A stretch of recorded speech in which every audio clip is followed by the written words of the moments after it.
Hey, this is Brennan from Tekton Tools, here to show you how to use the Tekton 24-320 1/4-inch drive torque wrench.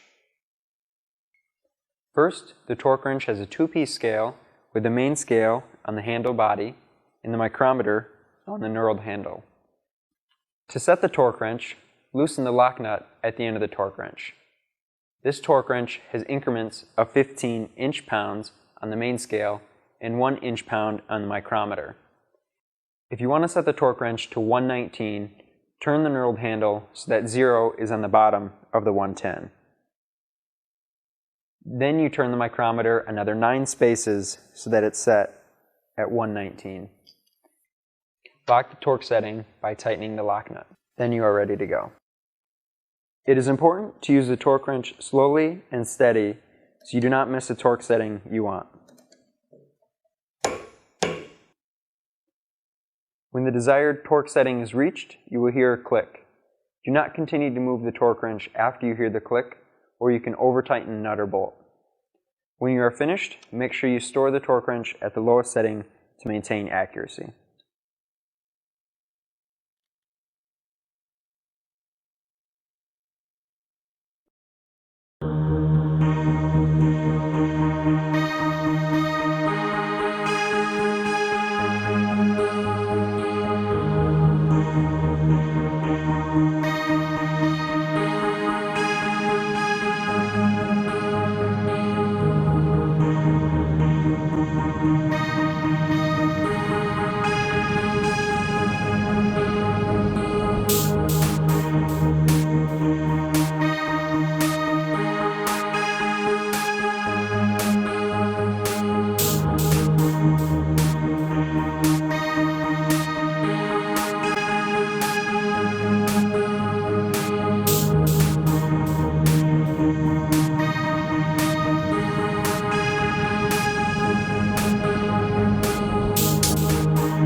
Hey, this is Brennan from Tekton Tools, here to show you how to use the Tekton 24-340 half-inch drive torque wrench.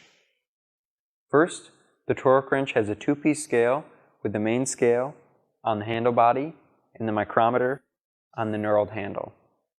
To set the torque wrench, loosen the lock nut at the end of the torque wrench. This torque wrench has increments of 25 foot-pounds on the main scale and 1 foot-pound on the micrometer. If you want to set the torque wrench to 120, turn the knurled handle so that 0 is on the bottom of the 100. Then you turn the micrometer another 20 spaces so that it is set to 120. Lock the torque setting by tightening the lock nut. Then you are ready to go. It is important to use the torque wrench slowly and steady so you not miss the torque setting you want.